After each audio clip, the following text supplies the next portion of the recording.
Okay, so first, what is the problem that we're trying to solve with our out-of-the-box product search classifier? So that is a typical e-commerce problem. A typical e-commerce search engine problem is what we're trying to do. So this is a real problem that we solve with a client whose name we will not disclose in the interest of legality. When we type in a query like backyard sitting, our Bolt NLP model gets invoked and it gives products results, which when coupled with personalization gives results like a wooden table kind of thing. So basically we're typing in a query and we're expecting product results to pop up on the website. So this in this real use case, we got down the latency from like 300 milliseconds to sub 1 millisecond. Just imagine it's 300x gain on inference speed. And additionally, the state-of-the-art Roberta model gets 85% F1 score, while we get 85.4. So this is how this case study is something that our out-of-the-box product search classifier can solve for anyone who has just query to product association data. So with that, I'll just get to a quick demo of how it works on a public data set. This is how we expect our product classifier's data format is. So if you see, there is a query that I'm highlighting. It says sterling silver, genuine carnelian chip earrings.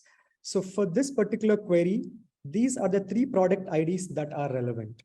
Now, this data set is being pulled from a public data set called Amazon Titles 131K. It's a very popular data set. You can just look it up. So you have a query and you have its relevant products. That's all. That's all the data format that our auto classifier expects. And how does our code look like? As I mentioned, we just have about 10-15 line script that does the job for us. So we just we just import Bolt from ThirdAI. We specify our train and evaluation files. We call something called Bolt.multi-label text classifier with a number of products. The number of classes here refers to the number of products that you want to search through. And then you just train your model and you predict your model, and that's about it. We are good to go. We can simply create an inference API. We can just keep on querying this model by calling something called a predict single. That's how simple our auto classifier is, and how it works in practice. We can see we can search through some queries. This is a real-time demo that I'm running on a machine that also runs a few other processes. So for example, this is one of the popular mysteries, unsolved mysteries, a documentary on that.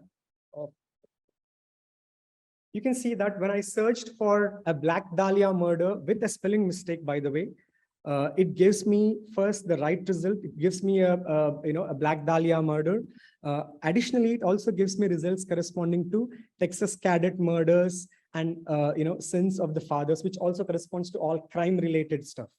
Now, additionally, if you just if you change the context to something like Clash of Swords, if you say, it suddenly gives us results about Native America and God of War chains and all of that. So you see the context is being perfectly captured with our auto classifier.